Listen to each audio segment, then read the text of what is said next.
What a fool. What a little freak.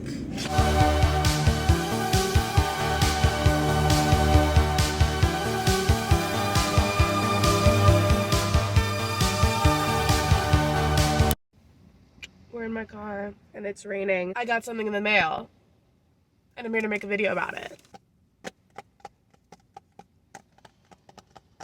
Right. So this here is the 100 Nights of Hero, the graphic novel by Isabel Greenberg. And it's being turned into a movie.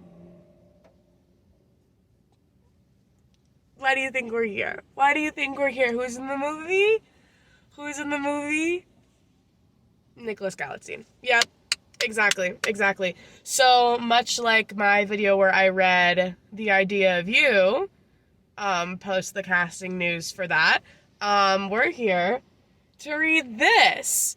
Probably not so you don't have to, because I've heard it's quite good. Other than that, all I know about it is that it's sapphic. Nicholas Galitzine in another sapphic movie. Fork found in a kitchen, duh. And other than Nicholas's casting, who he's playing the villain,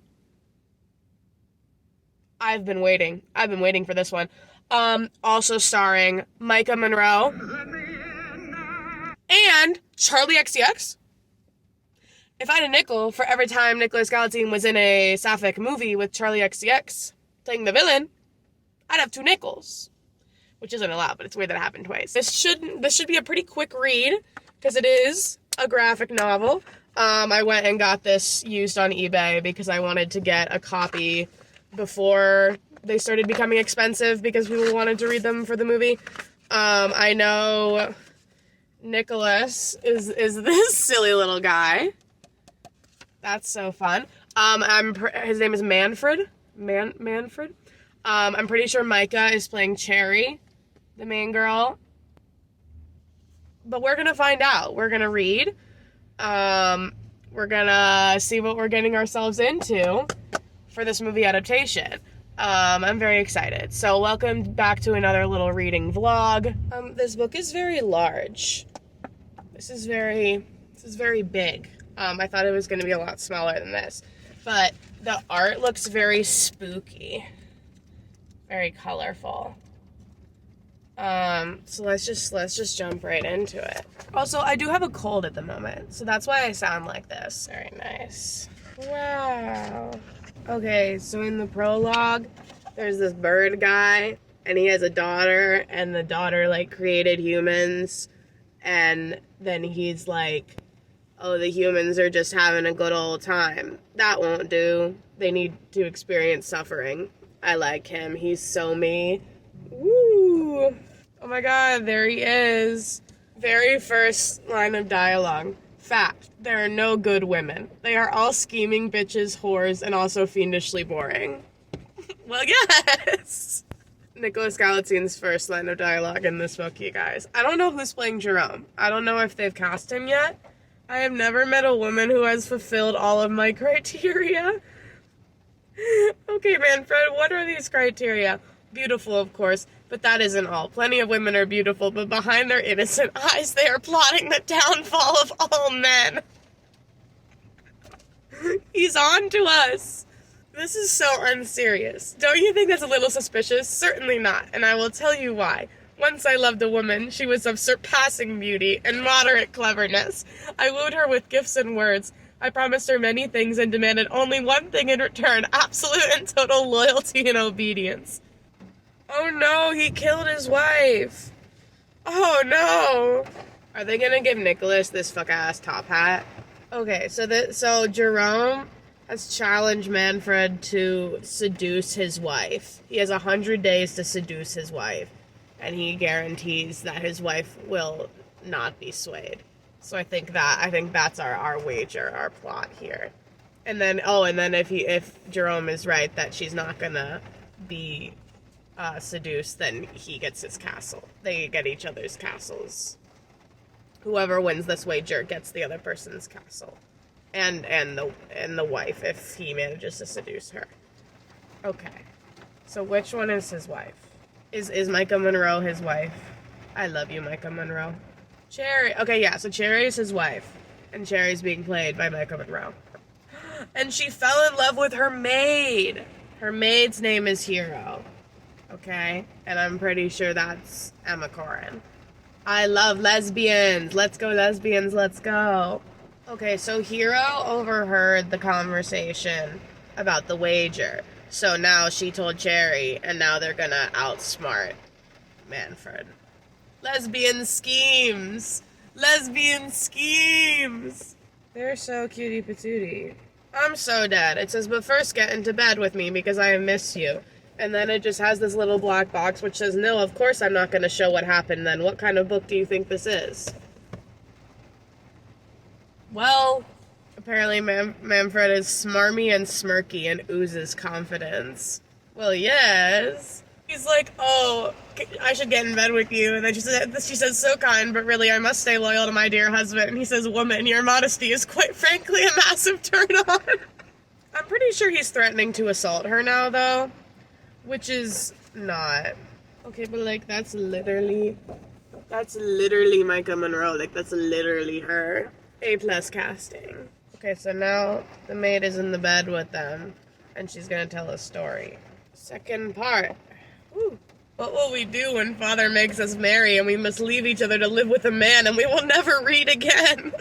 Part 3. Alright, Homegirl's been telling this story for 24 nights, apparently. So what I'm getting at is all men are evil. So true. And women can't read or write. And they think that if you can read or write that you're a witch. Love. Sad. Look at them. Cuties. Let's go, lesbians. Let's go. This art is so cool. Look at that. So nice. This girl got eaten by dogs. This girl got turned into a harp. He made her bones into a harp. What the fuck? Look at this shit. It's so pretty. Lesson. Men are false, and they can get away with it. Also, don't murder your sister, even by accident. Sisters are important. Part 4. Oh, red. I'm so curious to see what this movie looks like. Because this is such a distinct art style. And, like, I'm pretty sure we know that it's going to be live action, not animated. So, yeah, I hope it's as colorful as this. That's so me. It's me. How'd I get in this book? Yo, that's sick. Look at those little goblins. Look at those little guys. I love them. Literally horrendous lighting right now, so sorry about that. Day 2. Honestly, like, maybe it's because I watched Kinds of Kindness recently, which I didn't like. But this style is very Yorgos to me. Like, I feel, you know, like, I don't know, like, the way that this story is told and sort of, like, some of, like, the quirky, zany dialogue, it's very Yorgos. But, like, if Yorgos was a woman. Because some questionable choices made by that man. Oh my god. Bisexual moon confirmed. Human amalgamation of the moon. I am as old as the earth. I have loved many men and women and will love many more. Okay, period. Part 5. Get him. Get him. What a fool. What a little freak. Recording this on Nick Gallizine's birthday, y'all. Man's is 30.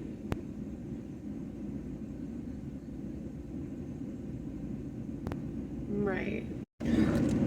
He's home. The man was too stunned to speak. We made it to the 100th night, y'all. She just said, what's more, I would like to add that I'm smarter than you, even about battlements and falconry. And by the way, your hat is silly. Who wears a hat in bed? Get him again. These women must be charged with sorcery, witchcraft, reading, and sassiness. Their behavior is intolerable. Are they about to die?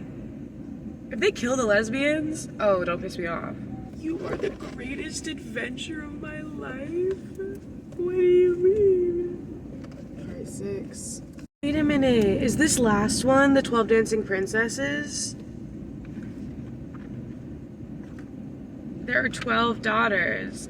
And they're like, oh, we feel like we've been dancing all night. Our shoes are worn through. I love the 12 Dancing Princesses story. Also the best Barbie movie. This is such a cool panel. You see that? Like the cityscape underneath the water. So cool. Not trade one prison for another. This might be the end of Hereditary. Look at them.